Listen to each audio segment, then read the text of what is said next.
La croix me conduit au corps, et la croix préserve et purifie le corps de tout ce qui est naturel, de tout ce qui procède d'Adam. Loué soit le Seigneur, rien de ce qui vient de moi n'a de part en lui. Il est bon de voir que nous sommes en dehors de cela.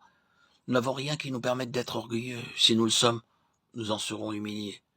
Rien de ce qui vient de nous n'a de place en cela. Nous pouvons avoir une bonne opinion de nous-mêmes, avoir confiance en nous, accomplissant bon nombre de choses. Mais souvenons-nous que rien de ce qui est en nous ou que nous pouvons faire n'a lieu d'être dans cette chose. La croix doit agir. C'est très coûteux, car cela touche la source même de notre vie propre. Cela peut concerner quelque chose que vous aimeriez garder précieusement, mais vous réalisez que cela doit être rejeté. C'est cela le corps. Vous réalisez alors que la question du mouvement qu'elle vous appartenait en tant que membre individuel doit être réglée. Il ne peut y avoir d'indépendant dans le corps. Le corps ne le permettrait pas. Si je remue mon doigt, le muscle de ma main ne peut pas refuser d'agir. Il doit suivre. Si je bouge mon bras, mon doigt ne peut pas rester où il était auparavant, ni faire la chose qui lui plairait. Le corps tout entier doit répondre aux indications de la tête. Je dois réaliser que je fais partie intégrante du corps. Je ne peux pas me mouvoir par moi-même. C'est une question qui est liée au corps. Vous découvrirez que chaque mouvement doit s'effectuer sur la base du corps. Ce qui est individuel doit disparaître. Vous devez compter sur les autres. Vous devez vous mouvoir avec les autres. Vous devez progresser avec Dieu et avec vos frères. Cela règle la question des têtes pensantes. La question d'une autre autorité dans le corps de Christ cause un préjudice au corps. C'est vouloir renverser la seigneurie de Jésus. C'est destituer loin et mettre quelqu'un d'autre sur le trône. C'est comme lorsque Saül était contre David. Saül représente la chose suivante, un système organisé parmi le peuple de Dieu, qui se dresse contre celui que Dieu a oint.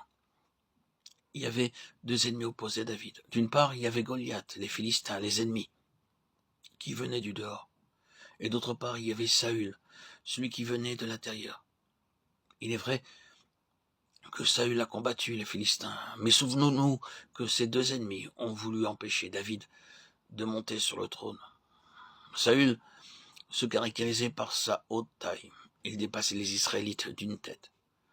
C'était un homme d'une stature exceptionnelle. Il typifie le cerveau humain, les conceptions humaines, les idées humaines, en opposition au divin. Ce que l'homme pense être bien, juste, et qui cependant se dresse contre Dieu, c'est cela Saül. C'est ce qui ne place pas celui qui a été oint sur le trône.